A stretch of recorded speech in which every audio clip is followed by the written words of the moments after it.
हाँ तो दोस्तों इस वीडियो के अंदर हम यश ऑप्टिक्स एंड लेंस के आईपीओ के बारे में बात करेंगे और जानेंगे कि इस आईपीओ के अंदर आपको कितना लिस्टिंग गेन मिल सकता है और आपको इस आईपीओ के अंदर अप्लाई करना चाहिए या नहीं। चलिए शुरू करते हैं।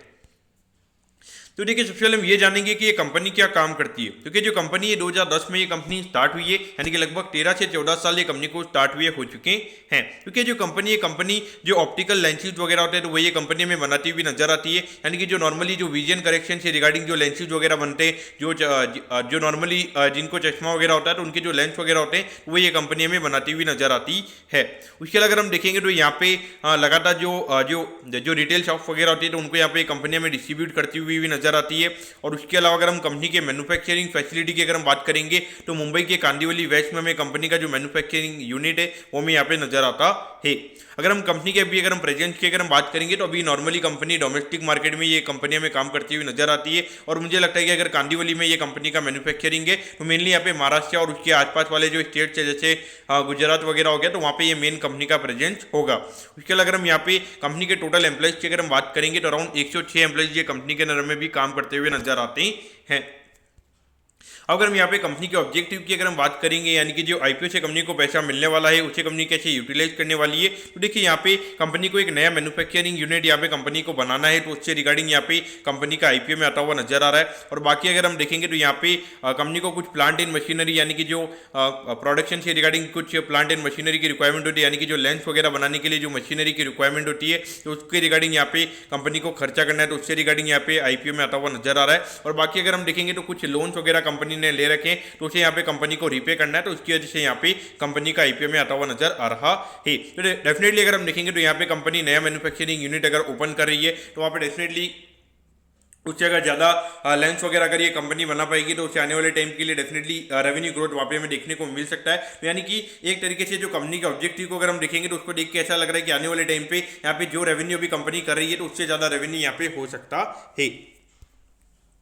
अगर हम यहाँ पे कंपनी के प्रमोटर्स की अगर हम बात करेंगे तो देखिए तरुण मनहरलाल जोशी जी हमें यहाँ पे कंपनी के प्रमोटर नजर आते हैं। उसके अलावा धर्मेंद्र जी, एम जोशी जी और उसके अलावा चिराग मनहरलाल जोशी जी हमें यहाँ पे कंपनी के प्रमोटर नजर आते हैं। अगर हम कंपनी के फाइनेंशियल्स की अगर हम बात करेंगे तो देखिए अराउंड 2021 में लगभग 14 करोड़ 98 लाख रुपीस के लगभग कंपनी का रेवेन्यू का नंबर था। और उसके अगेंस्ट यहाँ पे कंपनी ने 1 करोड़ 6 लाख के लगभग कंपनी ने यहाँ पे प्रॉफिट कमाया था। और उसके बाद अगर हम देखेंगे अराउंड 29 करोड़ 86 लाख के लगभग कंपनी का रेवेन्यू का नंबर था, यानी कि ऑलमोस्ट यहाँ पे ये नंबर हमें डबल होता हुआ नजर आया था। और अगर हम प्रॉफिटेबिलिटी की बात करेंगे तो अराउंड 6 करोड़ 81 लाख रुपीस के लगभग कंपनी ने यहाँ पे प्रॉफिट कमाया था। तो कहीं ना कहीं अगर हम देखेंगे तो नेट प्रॉफिट का मार्जिन कंपनी का अच्छा नजर आता है। अराउंड 22% के लगभग का नेट प्रॉफिट का मार्जिन हमें यहाँ पे कंपनी का नजर आता है। अगर हम 2023 में अगर हम बात करेंगे अराउंड 39 करोड़ के लगभग कंपनी ने ये रेवेन्यू किया है। अगर हम 2022 से इसको कंपेयर करेंगे तो अराउंड 30% से कंपनी के रेवेन्यू के नंबर्स हमें यहाँ पे ग्रो होते हुए नजर आए हैं। और उसके अगेंस्ट अगर हम कंपनी के प्रॉफिटेबिलिटी की बात करेंगे तो 8 करोड़ 6 लाख के लगभग कंपनी ने यहाँ पे प्रॉफिट कमाया है। तो इसको भी अगर हम ग्रोथ वाइज अगर हम इसको कन्वर्ट करेंगे तो ग्रोथ वाइज अराउंड 25% के लगभग आता है, यानी कि कहीं ना कहीं थोड़ा यहाँ पे कंपनी का नेट प्रॉफिट का मार्जिन कम हुआ है, लेकिन फिर भी अगर हम देखेंगे ओके ज़्यादा ये मार्जिन हमें कम होता हुआ नजर नहीं आया है। बाकी अगर हम अभी 6 महीने की अगर हम बात करेंगे लगभग 18 करोड़ के लगभग कंपनी का रेवेन्यू का नंबर हमें यहाँ पे नजर आता है। और इसके अगेंस्ट कंपनी ने अराउंड 4 करोड़ 22 लाख के लगभग कंपनी ने प्रॉफिट कमाया है। इसको अगर हम एनुअलाइज करेंगे तो लगभग 8 से 9 करोड़ के लगभग का प्रॉफिट यहाँ पे कंपनी का हो सकता है। लेकिन यहाँ पर अगर हम इंटरेस्टिंग बात अगर हम देखेंगे तो यहाँ पे अभी जो फेस्टिव क्वार्टर रहता है, यानी कि जो अक्टूबर से दिसंबर वाला जो फेस्टिव क्वार्टर रहता है तो वहाँ पे अभी तक ये नहीं आया, तो उसकी वजह से हो सकता है कि यहाँ पे थोड़ा एनुअलाइज जो रेवेन्यू वो कहीं ना कहीं 40 करोड़ से भी ज़्यादा हमें देखने को मिल सकता है। अब अगर हम आईपीओ की डिटेल्स के बारे में अगर हम बात करेंगे तो देखिए 27 मार्च को ये आईपीओ में स्टार्ट होता हुआ नजर आएगा और 3 अप्रैल को ये आईपीओ में क्लोज होता हुआ नजर आएगा। तो देखिए इसके बीच में 3 छुट्टी भी है, अराउंड 29, 30 और 31 ये 3 दिन मार्केट बंद रहने वाला है। तो इसकी वजह से आईपीओ में इतना लेट बंद होता हुआ नजर आएगा। बाकी अगर हम प्राइस बैंड की बात करेंगे तो 81 के कट ऑफ प्राइस पे ये कंपनी हमें शेयर देती हुई नजर आ रही है। 1600 शेयर्स का हमें यहाँ पे लॉट नजर आ रहा है, यानी कि आई थिंक अराउंड 1,32,000 के रुपीज आपको यहाँ पे एक लॉट को अप्लाई करने के लिए लगने वाला है। अगर हम इशू साइज की अगर हम बात करेंगे अराउंड 53 करोड़ के लगभग का आईपीओ का हमें यहाँ पे टोटल इशू साइज यहाँ पे नजर आता है। ये जो पूरा पैसा यहाँ पे कंपनी के पास में हमें जाता हुआ नजर आएगा। यहाँ पे कोई भी ऑफर फॉर सेल नहीं है, यानी कि यहाँ पे कोई भी पैसा कंपनी के प्रमोटर्स के पास में नहीं जाएगा। और क्या अगर हम लिस्टिंग की अगर हम बात करेंगे तो एनएससी के एसएमई प्लेटफॉर्म पे ये कंपनी हमें लिस्ट होती हुई नजर आएगी।